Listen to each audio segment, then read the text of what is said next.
I have no idea how to tell this story, even how to start it. This is the story of my senior year in high school and how it destroyed my life.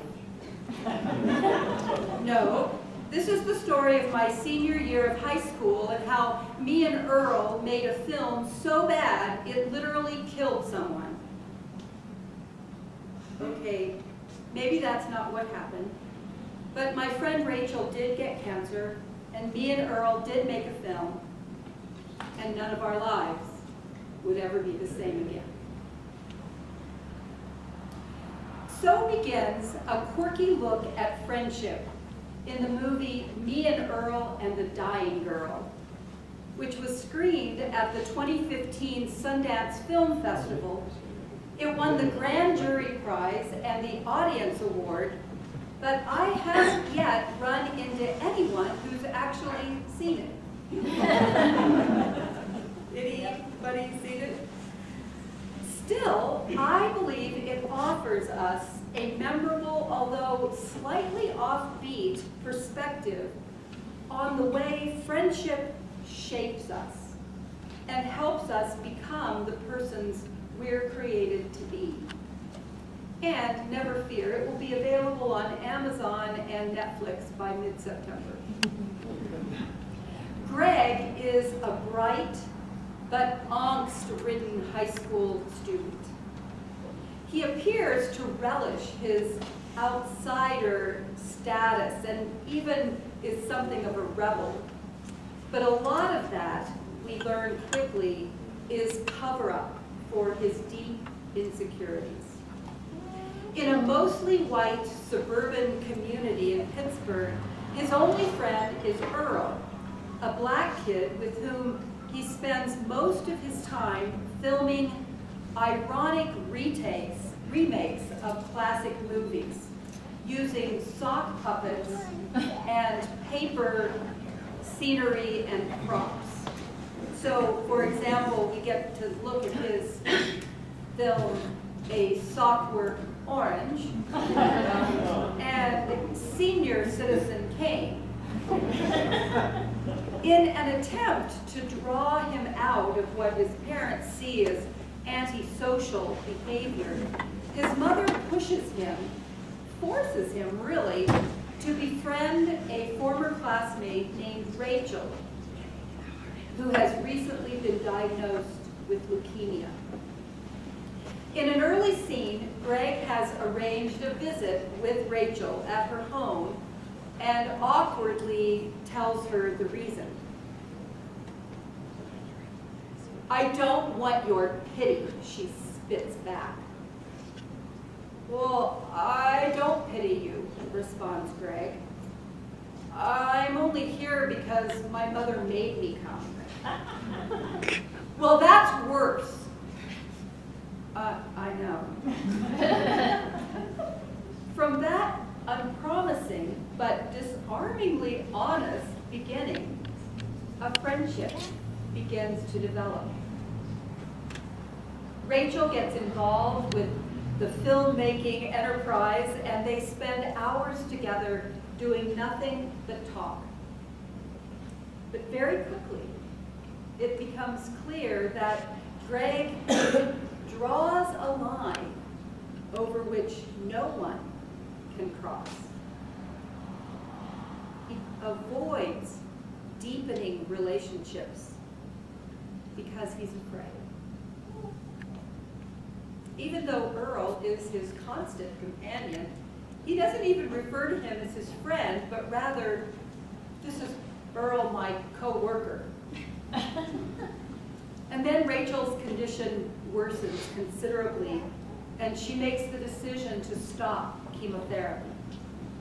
Greg is furious and tells her he doesn't want to be around her if she isn't going to try to get better. He and Earl argue when Earl says Greg is just living for himself, and they too part company. Time passes without contact with either of them, and we learn that Rachel is now receiving hospice care. And what changes for Greg? By what magic is he lifted out of his self-absorption and fear to a different place? One that makes room for others. Even when life gets messy and pain is the certain outcome. The night of senior prom, Greg dresses up in a rented tuxedo, buys a corsage, and shows up at Rachel's room at the hospice center. He has made a film for her and wants her to see it.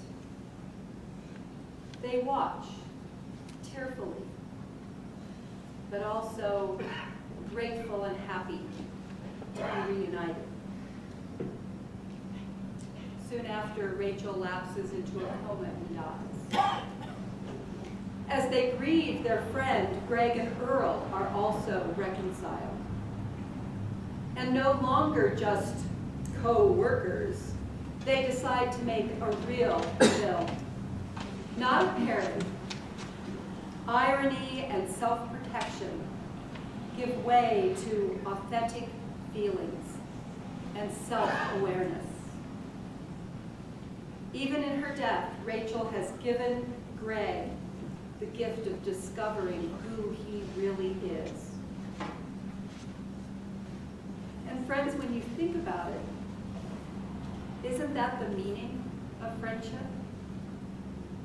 From the very dawn of creation, God declared that it's not good for people to be alone, and designed a world in which couples and families, tribes and communities unite to shape our identity and clarify our true purpose. We come to understand that life holds a purpose beyond self-interest. Individual fulfillment will only be realized as part of the common good. Christian faith lays it out with even greater specificity.